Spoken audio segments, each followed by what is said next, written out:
Throughout history, royal families kept dark secrets hidden from the public. One of the most painful involved children born with Down syndrome. These innocent children faced a fate that would shock modern audiences. What happened to them reveals the harsh reality of past centuries. Royal families treated children with Down syndrome as shameful secrets. Imagine your family hiding you from every visitor. That's exactly what happened to these royal children. They lived in separate wings of castles. Many never met their own siblings or parents regularly. The Austrian royal family provides a clear example. Archduchess Maria Antonia was born with Down syndrome in 1899. Her family immediately moved her to a private residence. She lived there with nurses and caretakers. No official records mention her existence. The public never knew she existed. Royal families feared public scandal more than anything else. They believed having a disabled child showed weakness. This thinking reflected the medical knowledge of that time. People didn't understand Down syndrome was a genetic condition. They thought it was punishment for family sins. These children received basic care, but no love. Servants fed them and kept them clean. However, they rarely experienced family warmth or affection. Parents visited maybe once a month, if at all. Siblings grew up not knowing these children existed. The isolation took a heavy psychological toll. These children developed depression and behavioral problems. They had no friends, no education, and no purpose.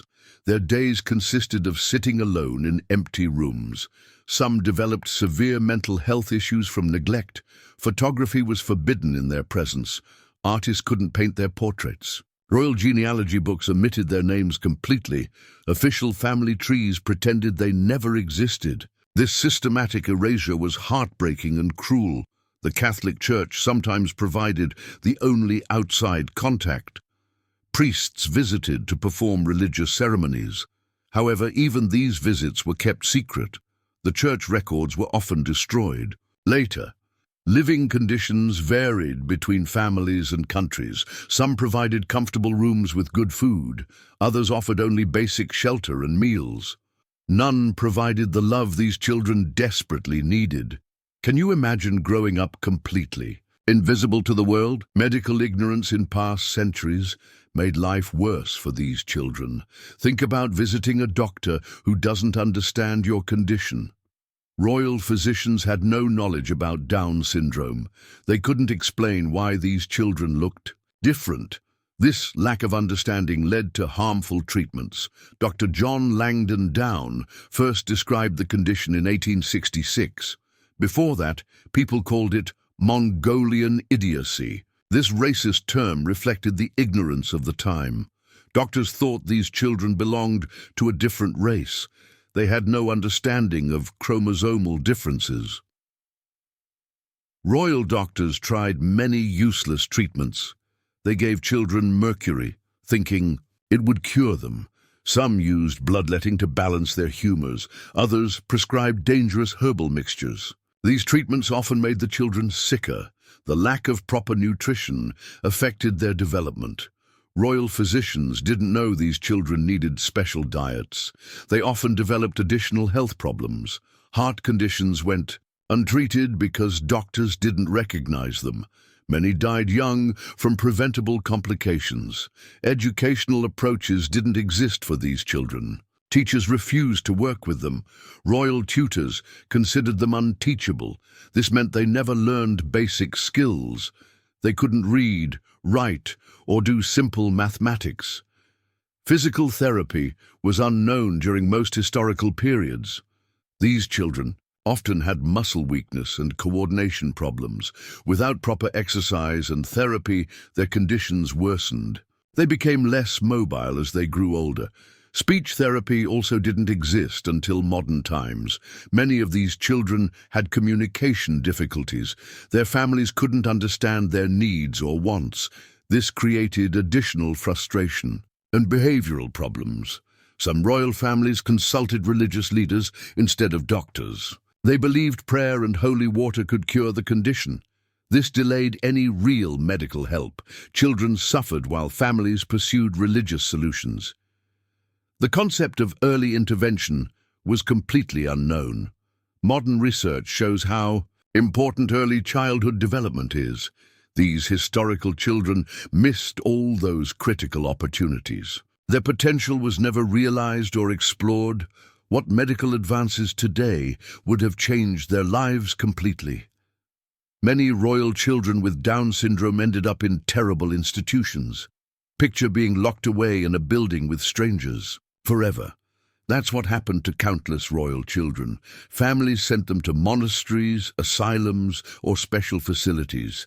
These places were often more like prisons than homes.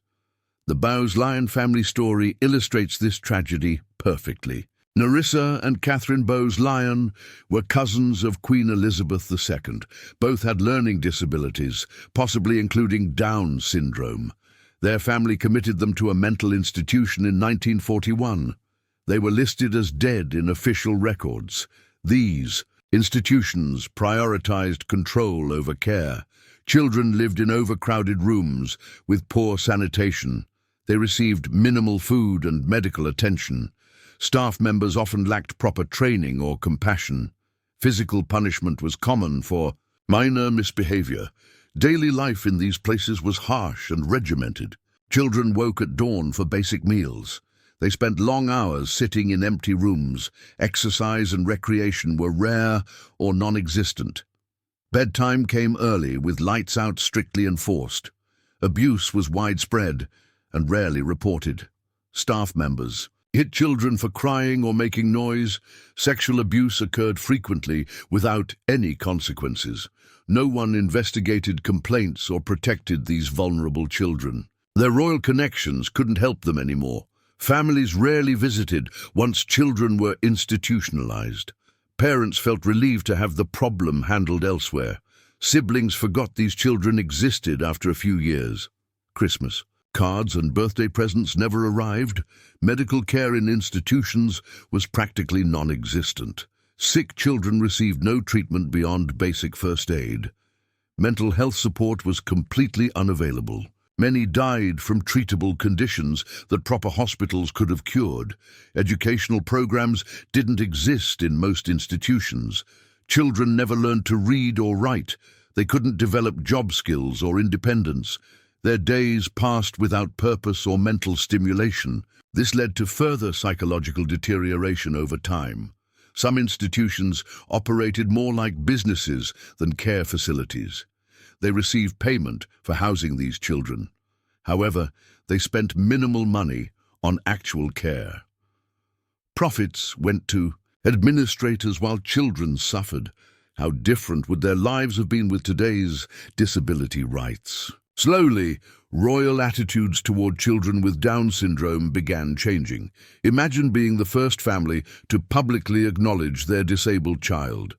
This took tremendous courage in royal circles. However, some families started breaking centuries of silence. Their bravery paved the way for modern acceptance. The Dutch royal family made history in the 1960s. Princess Margaret publicly supported disability rights organizations. She visited institutions and advocated for better treatment. Her actions encouraged other royals to speak out. This marked the beginning of real change. Medical advances in the 20th century improved understanding significantly. Doctors learned Down syndrome was caused by chromosomal differences. This knowledge replaced harmful myths and superstitions. Families began seeing these children as individuals needing support. The disability rights movement gained momentum during the 1970s. Activists demanded equal treatment and opportunities for all people.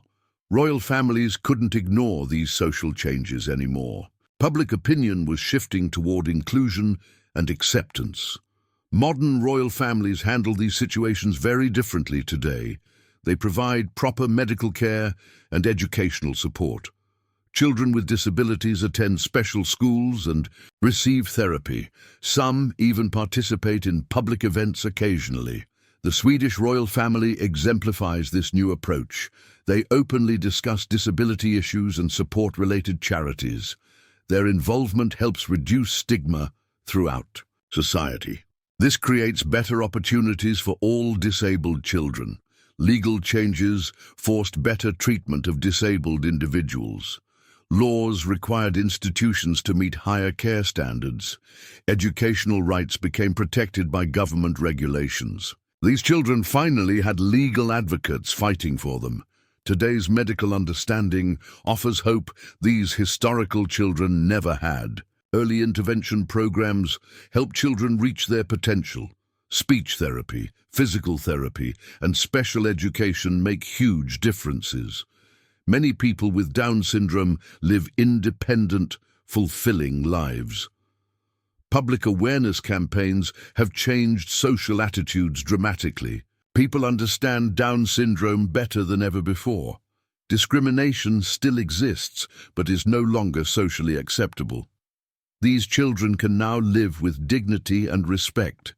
Support groups help families navigate these challenges together. Parents share experiences and offer encouragement to each other.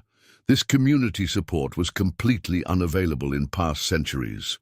What role should modern royals play in continuing this progress? Royal children with Down syndrome faced centuries of abandonment, medical ignorance, institutional abuse, and social rejection. Their families prioritized reputation over love, leaving these innocent children to suffer in isolation. Medical misunderstanding led to harmful treatments and missed opportunities. Thankfully, modern attitudes emphasize acceptance, proper care, and human dignity. Today's royal families openly support disability rights, creating a more inclusive world for all children. What surprised you most about this historical tragedy? Share your thoughts in the comments below. Like this video if you learned something new, and subscribe for more untold royal stories.